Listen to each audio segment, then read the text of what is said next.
write about space exploration, but I'm afraid of some technology, so we'll see how this goes. I wrote this book, came out in May for National Geographic, and I really thank you all for coming to the event here. But I want to, there's several themes I try to hit in the book, and one of them is the cover. And there's a lot of action around the world of people able to launch to the moon now. Now, the bottom line, the takeaway message is the moon looms. It's back in vogue. We're going to have a lot more opportunity to explore, and there's lots of reasons why we need to explore the moon. But let's start out with some basics. Here we are, 50 years since Apollo 11, 1969.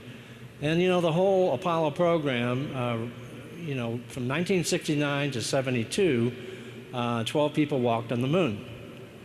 Now, I'm old, and I lived through the Apollo program. And I tell you, it was an amazing period of time. Much of it was caused because we're not sure ever where we're going. We went to the moon, but where are we going now? And one of the things I'm going to try to attempt to do here is figure out the puzzle pieces. And I'll get a little journalistic at the end because I'm a survivor. 30 years in Washington, D.C., covering NASA. And I moved to Colorado. I'm still shaking. You know, when you're in Washington, D.C., it's direct current. You know, there's so much happening and so much politics and so much, where's the money? But this kicked off in 1957, SPUTNIK. The SPUTNIK one really sent America into space because NASA was formed in 1958 after this 184-pound satellite. Now, our response to Sputnik was Vanguard.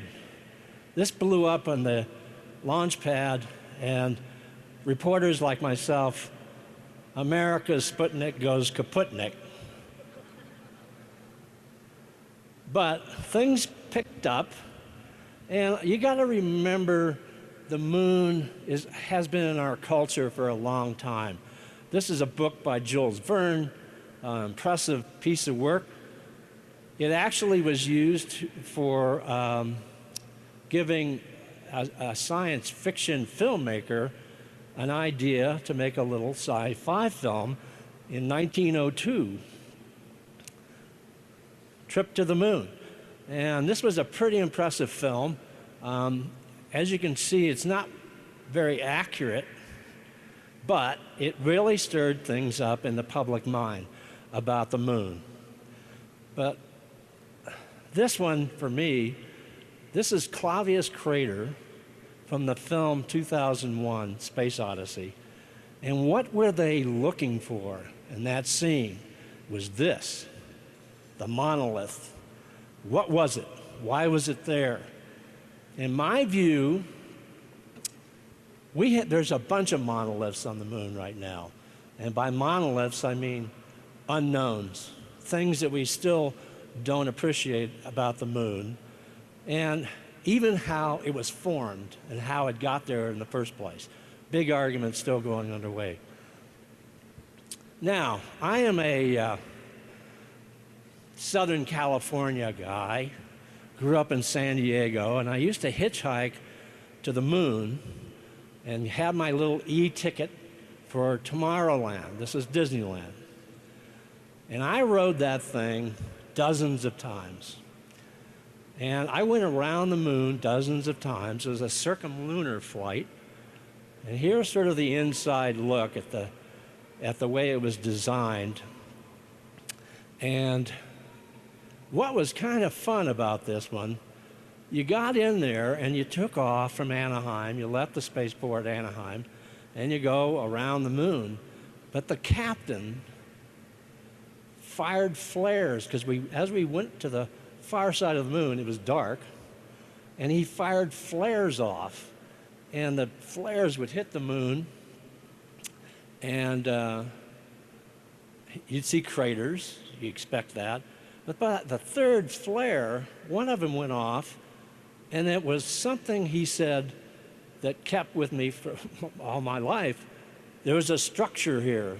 This is a city. We don't know where it came from. And so you're 12 or 13 years old. Let's go find out. And of course, you get a little certificate that you made the circumlunar flight. It's all signed by the captain. Kind of fun. But this is also another thing that I remember as a kid. Jackie Gleason, the honeymooners. One of these days, Alice, right to the moon. And then I found this.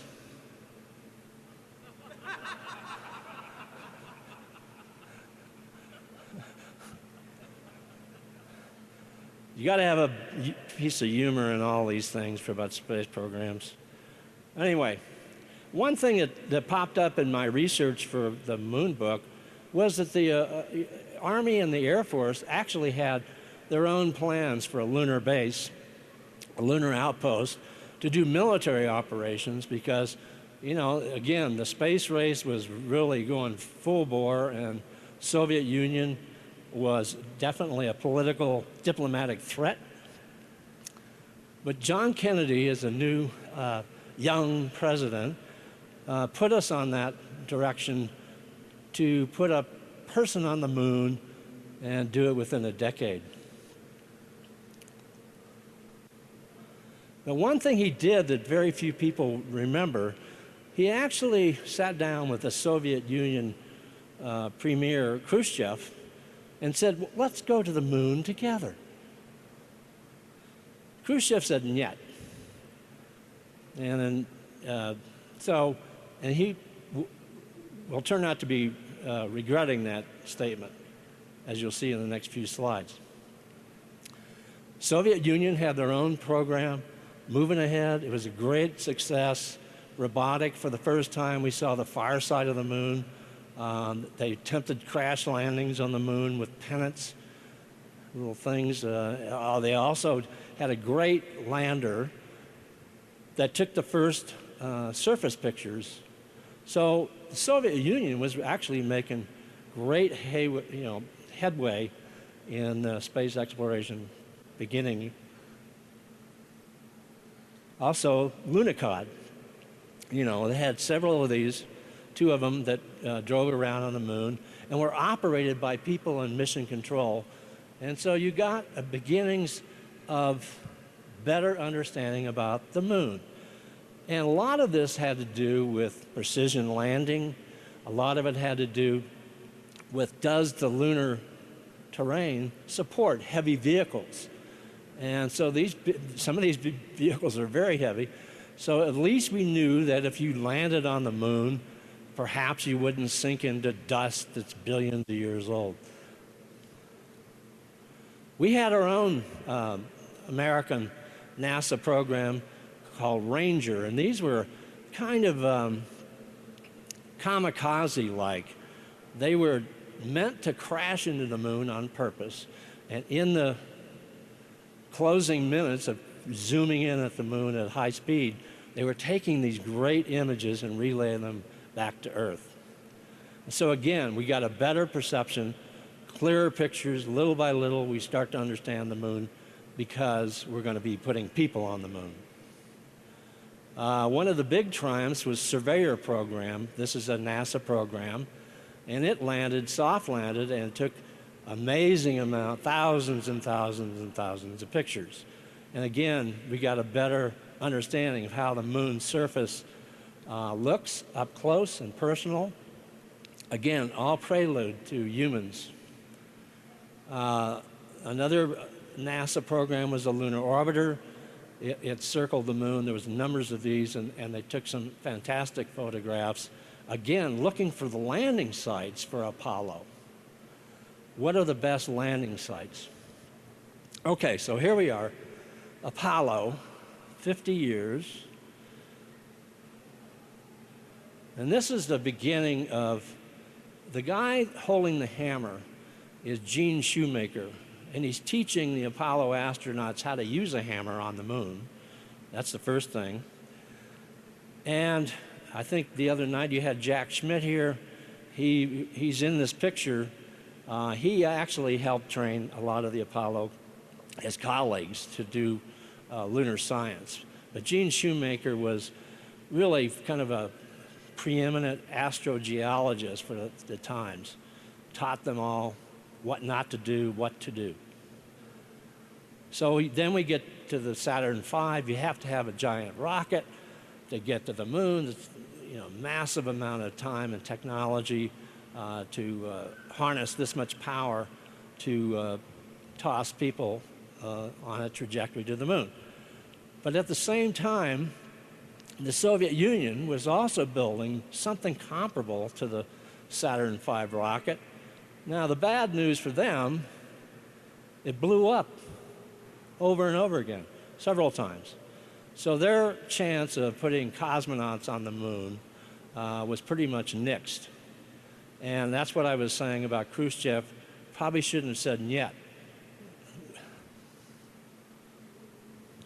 On the other hand, we've had our own tragedy with the Apollo 1 fire in 1967, January.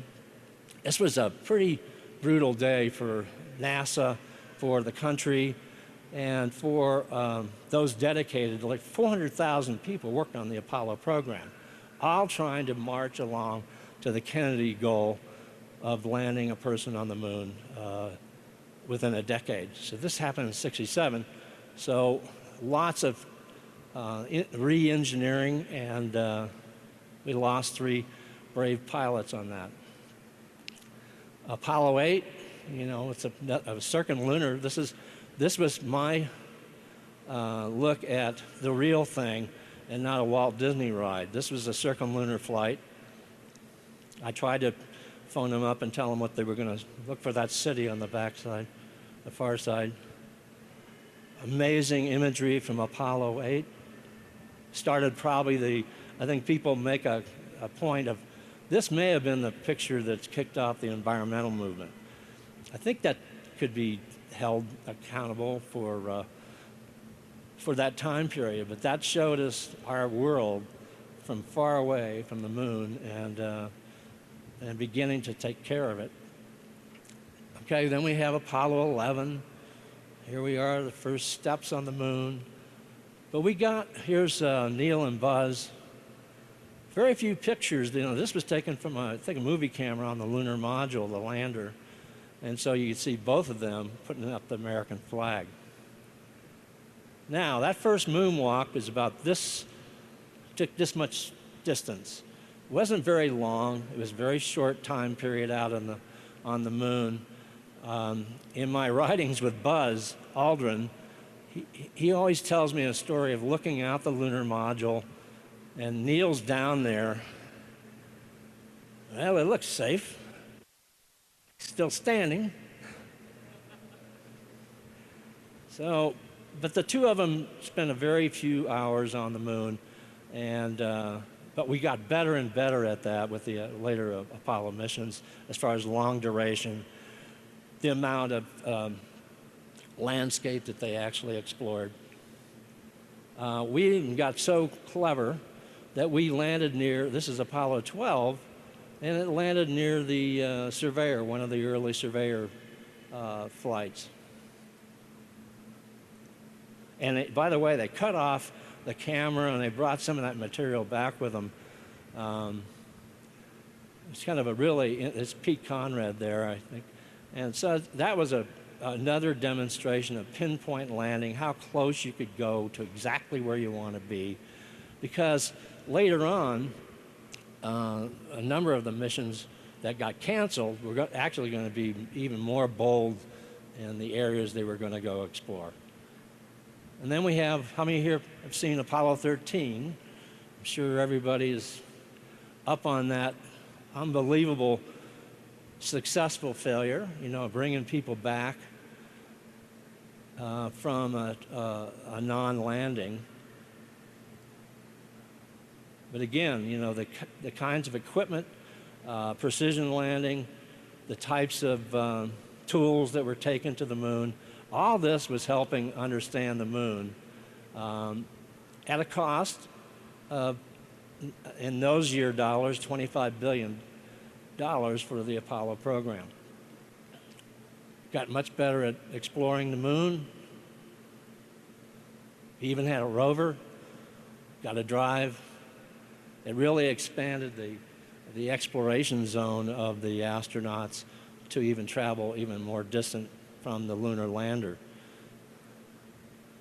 And there was a speeding ticket involved here.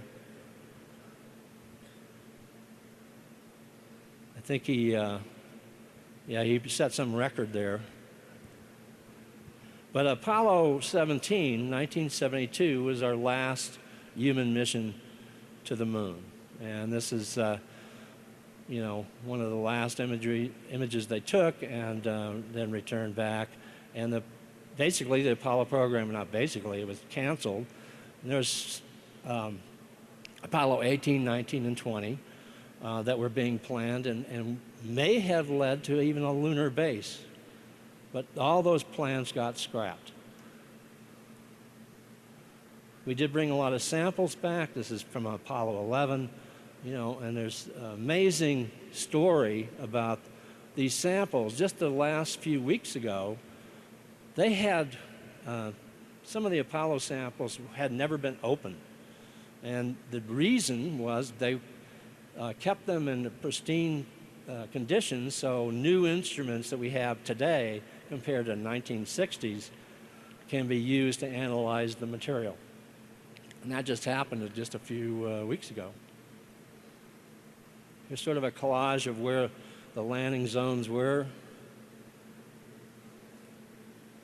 Okay, so Apollo 17 ended the trail for humans on the moon. And look at all the traffic that actually went there. Even some new things at robotic landers by China. And I want to get across something. Keep an eye on China. They have an aggressive program. You're going to see more human spaceflight by them. They're going to be putting up their own space station in the next few years. They have, right now, a rover on the far side of the moon that's driving around collecting scientific data. But I think it's one of the emerging stories is China. And that's why I think we're almost back to, we could think of it as a Sputnik effect. Israel just attempted their own robotic landing on the moon and was unsuccessful. It crashed. That just happened a few months ago. And it's a private sector type of lunar robotic lander. But here's China's Chang'e 4. It unleashes the U-22 robot rover, and it's still operating. I think it's gone through 7 or 8 cycles of the lunar day and night, which is 14 days, and 14 days of night, of sunlight and night. They also have on the drawing boards a return sample mission. This could take flight by the end of the year. It's not quite clear what's going on, but they definitely have already built this vehicle. And the point with this is that they're going to go and do something that the Soviet Union did last in 1976, of actually landing on the moon, gathering up samples, and then rocketing them back to Earth. The thing that's really impressive when you look at some of the scale of the equipment they're using, it's clear they can upgrade this to human missions, in my view. Just yesterday, I was trying to put these slides together, and India was about ready to launch their robotic lander. This is a really unique vehicle for India. It's going to go to the South Pole region of the moon. Huge booster, and that's where the glitch happened last night. There was some technical problems, and I think today there are some reports that it may take them 10 days or longer to understand what the problem is. But anyway, they're getting ready to launch this lunar lander. So again, it shows the international aspects of moon exploration and where we're going to see things change in the next few years. I keep an eye on Russia. They've been working on a series of new robotic landers, and they're working with the European Space Agency. So they may have a chance to get back in vogue with their own new lunar program. But one of the things that the wild card now in all of this is non-governmental activities. You know, you have private sector people. This is Jeff Bezos. We're in prime time today. Is that what's happening? I'm amazed you guys are here. You know, everything's on sale. But this is Jeff Bezos. He gets money, revenue out of all that, and he sells stock every once in a while, and he's put his own space program together. This is a private sector guy, Jeff Bezos. He's also been test flying New Shepard, which is a suborbital tourism rocket. It's had a number of successful takeoffs and return landings. There's talk about maybe this year we'll see the first tourists fly on this vehicle. Jeff Bezos has a huge kind of a long family of rocketry that he wants to beat and put new vehicles into use. The New Glenn in particular. So we got some very exciting times with a guy that has a lot of money. I guess he's still the richest guy on the planet, but he's certainly making progress. Anybody who's gone down to Florida to see his factory that's going to crank these out, pretty impressive. He's also just announced a few weeks ago, he's got his own lunar lander concept called Blue Moon. So this can be, again, used by NASA to take payloads to the moon. Could be used by private sector operations where you actually have maybe private astronauts land on the moon on an upscale version of this. So it's just a great new twist to the space race story of billionaires against billionaires, because here's another picture of Jeff Bezos's upscaled lunar lander. Then we have a guy that very few people pay attention to, and it's mostly on his watch because he didn't want to be too out there, but he's a billionaire, and he's got his own lunar expandable habitats that he wants to put on the moon.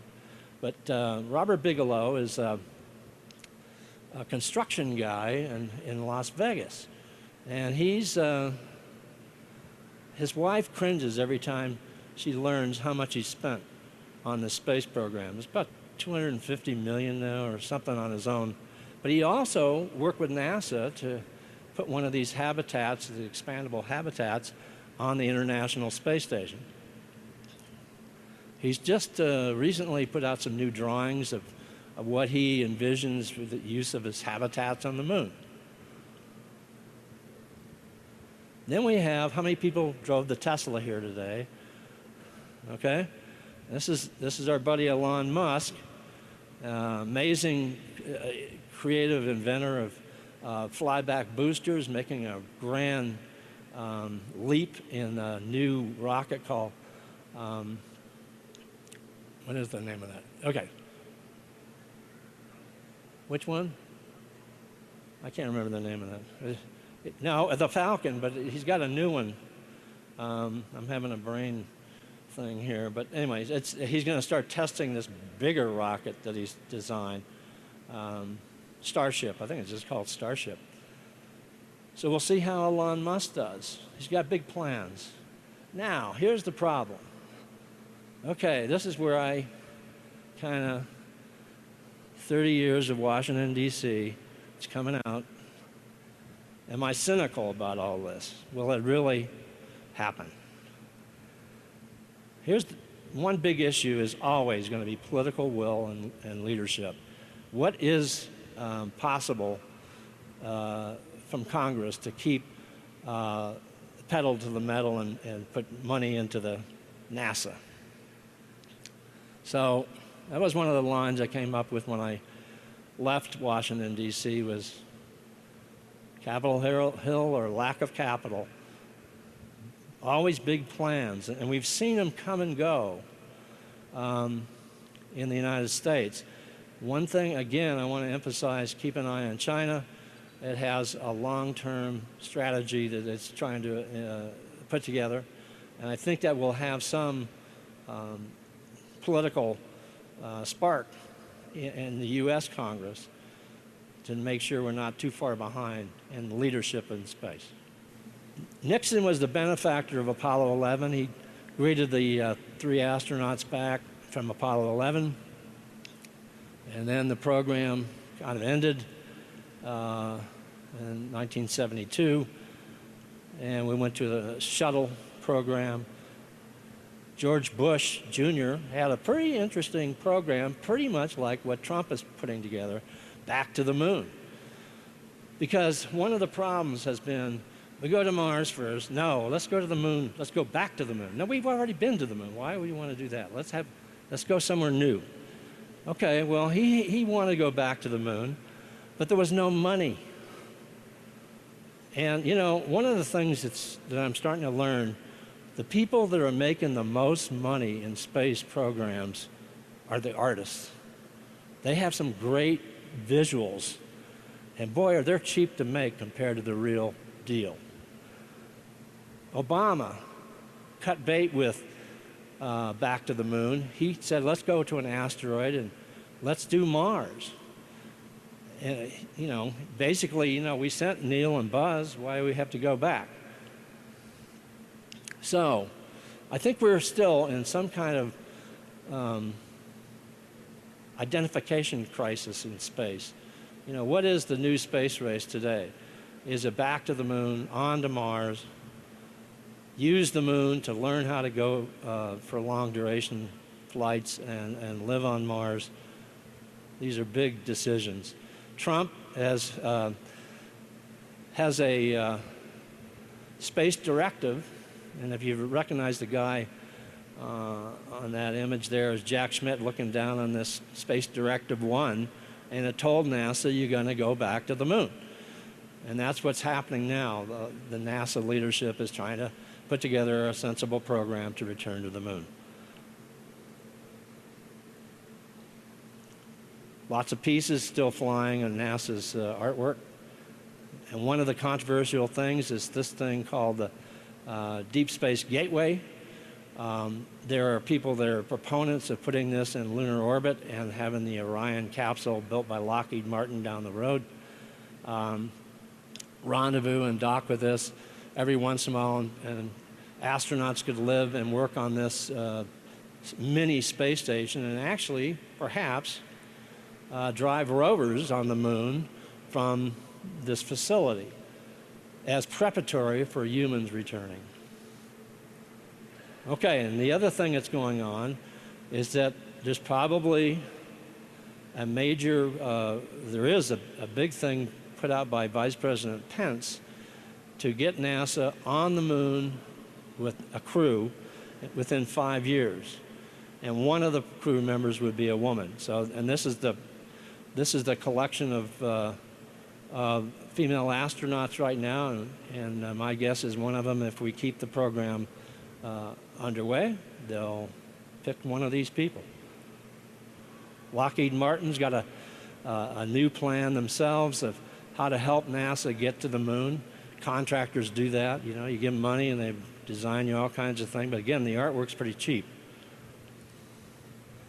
One place that is looking very promising for humans to go back to the moon is the Shackleton crater. And why is that? It has a darkened crater, and it also has sunlit rim. So it's a great spot for a moon base that can actually start mining what people think may exist in the crater that's been no sunshine for a long period of time. It's probably got lots of water ice there. And when you have water ice, promise is that we can make fuel, oxygen, drinkable water. So is this the place to go? These kind of craters on the moon may provide sustainability on the lunar surface for humans. This is from a concept that the Colorado School of Mines has been looking at, of how do you put reflective light down into these darkened craters and maybe start working the water ice issue. Now, here's the bad news. Lawyers are already hovering. They're alive and well. There are space lawyers out there. They're going to question who has the right to go to the certain places on the moon and use that resource, perhaps to the exclusion of other countries. Okay, this is a space law conundrum that I feel is coming between. Then you have the private sector. They want to raise money and do whatever they want to do, and maybe ask for forgiveness later on after they claim the moon. There's a lot of potential issues here.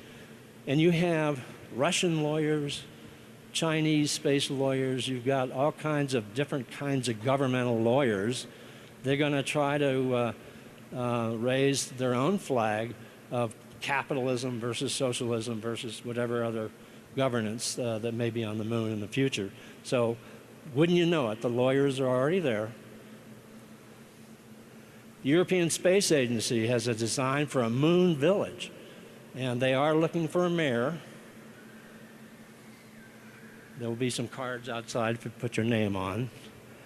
But no, this is pretty serious. They're actually, European Space Agency is making a tremendous look at 3D printing on the moon, designs of lunar habitats. You use the lunar soil to make structures. Again, 3D printing is becoming very popular even here on Earth, but it's being applied to how do we use it on the moon to make structures, make hangars, make whatever we need to make. Now, again, I want to emphasize one of the things that for the science teams out there, you know, the moon still has a lot of secrets. We don't quite get how it got there, its composition overall. And so there are people now working very hard to develop lunar science exploration tasks for the next humans to go to the moon. The point of the book, the moon is not a been there, done that world. We have limited amount of time with Apollo. There's a lot of exploration still to do. Okay, now here's something I put here because I think we are in some unique period of time. I call it now history. We're creating history for the future. Even though we're celebrating Apollo in 50 years, we are in a pretty interesting place with robotic exploration, new tools, virtual reality, all kinds of other technologies that we can apply to exploration where we all can participate. You may not be an astronaut on a mission, but you can sit there and watch what's going on live and in virtual reality and whatever other kind of senses that can be worked into this exploration theme.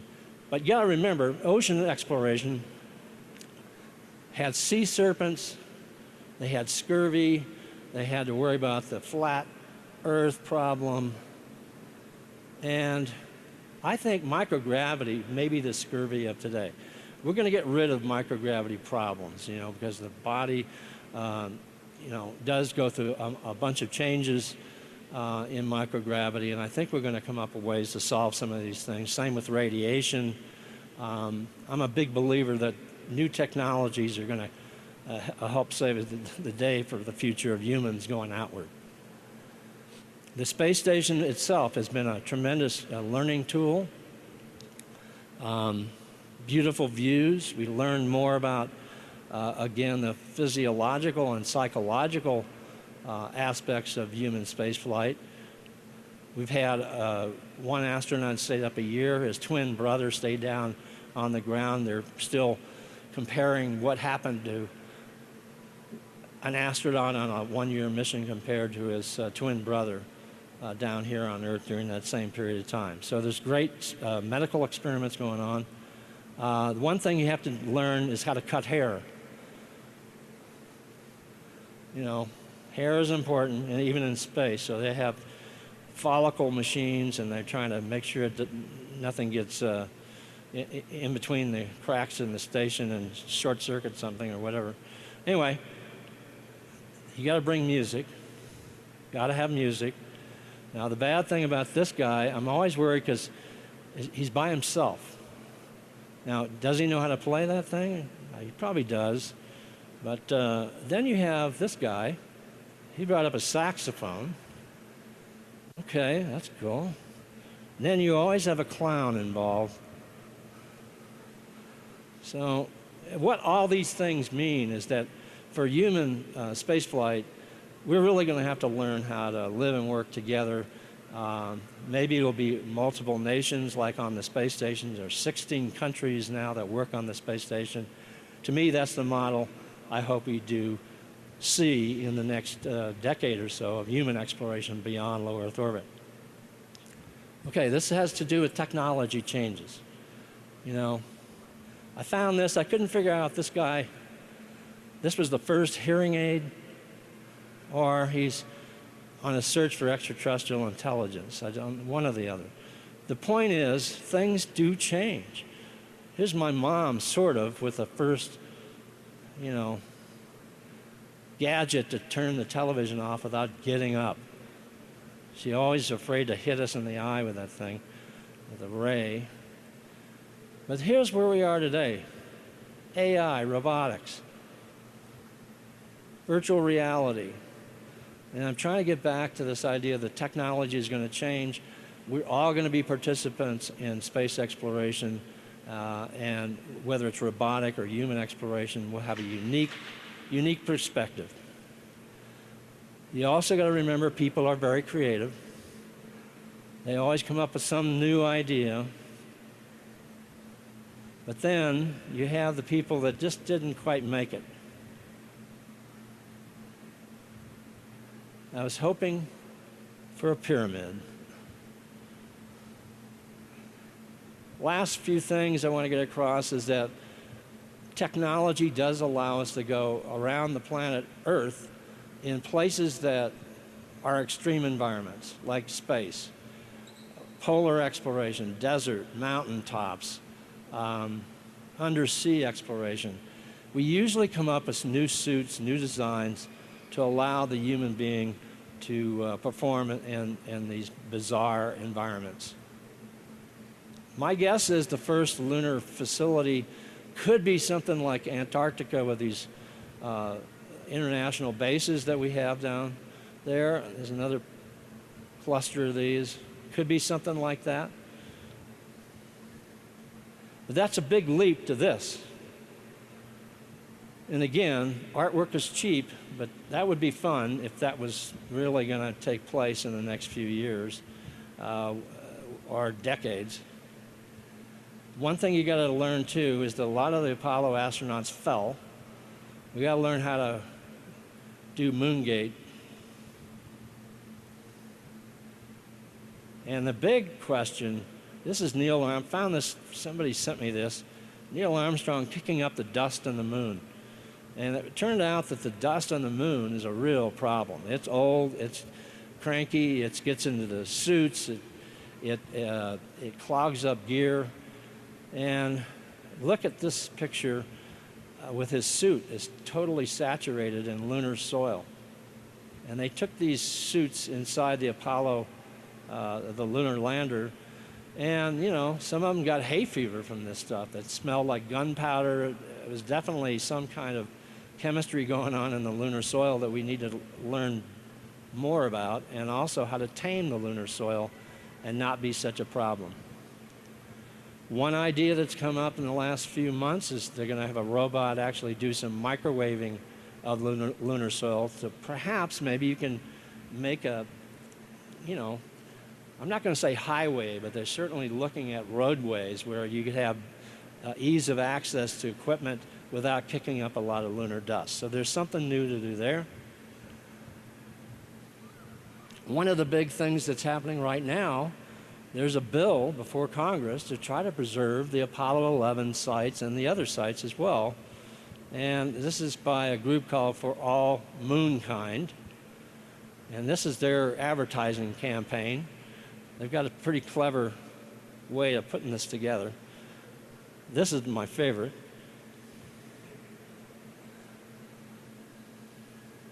So we'll see. I think we're on a new opportunity to preserve the Apollo sites on the moon.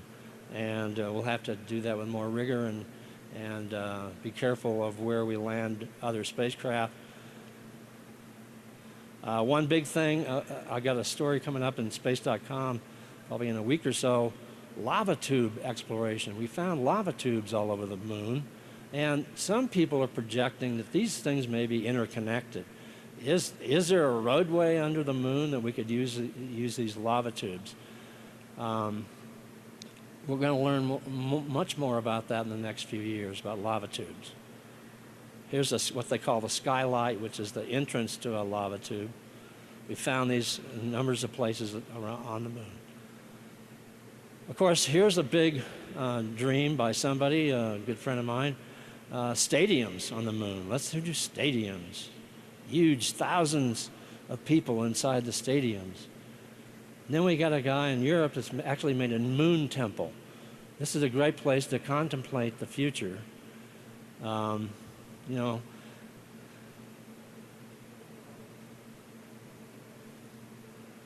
also, one of the people in Seattle has created a space elevator concept. Can we have an elevator stretching out from the moon's surface to space, and we use that as a transportation link back and forth between space and the moon? So who knows if that's going to be a big thing in the near future.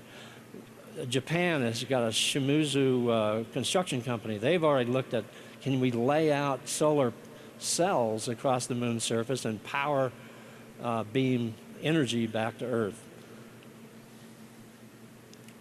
Okay, so last few slides. We need a lot more children. George and I were talking about that. I think this is a key thing. A lot of students and younger people are ready to go. But my problem, I don't want to be saying this too many times. Back to the moon this time to stay or stray? Are we going to have long-term permanency on the moon, or is that going to, in the NASA program, be sidetracked one more time? And this is the disclaimer. I have no idea whether I have an idea what's going to happen. Okay, now here's, some people ask me, how could you become a space journalist? What happens to you to become a space journalist? Turns out, in 1960s, I built Project Epic. This is my science fair project. Experimental, prolonged, isolation-wise, chamber. My mom called it a death trap. But that, when you're in high school, you get to name your project. That's the best part of it. And here I am with my space capsule, long duration, best plywood I could find in San Diego. I used my mom's Luxor air vacuum and reversed it so you had closed life support system. You could blow air into the coffin. I had Jerry, one of my best friends, but he was an A student in electrical. He designed all the electrical, much of these drawings, schematics. When we built this, we did send them to NASA. We don't know if they used them. We doubt it. There's Jerry flipping the switch, and everything hummed into go-ahead status. I stayed in there for 12 hours. You had to have an airlock that didn't let light in. That was a big thing. We designed that. That was hard to do. So I'm in there taking notes, and you can see I had a lot more hair then.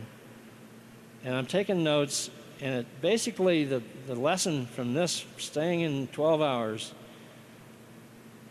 a box like this gets cold at night.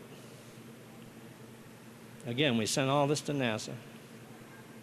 Here's some close-up of the instrument panel and some of the life support system, including, you know, taking care of waste body products. Jerry stayed in there for a day. I've never heard from him again, but I don't know where he is. But again, the electrical panel. So, okay, that's how you become a journalist. Now, the bad thing was, when I put that thing together, I had written to Alamogordo, New Mexico, to the life science group there. Again, this is sort of 60s. And I sent it to the people that were training the monkeys, the head guy. I found his address. I wrote him a note on my Royal typewriter.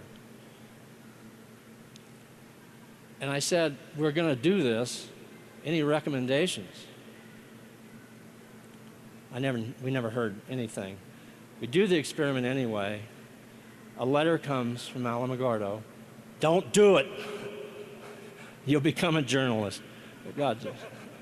So I want to thank you for listening to me. I think we've got a really exciting future. It's unclear to me how it's going to unfold. Keep your eye on China. Keep your eye on India. A lot of other countries are going to be players. NASA's, if they want a leadership role, they're going to need leadership, political will, and money, and a lot of successes. And also the new thing that's happening, use of the private sector space entrepreneurs. NASA is doing quite a number of agreements with these people, so that's a new twist to the story. So it's a lot of fun. I have a blast writing this stuff. Every day is another exciting opportunity to be mystified and wonderfied and overfried. So thank you for listening.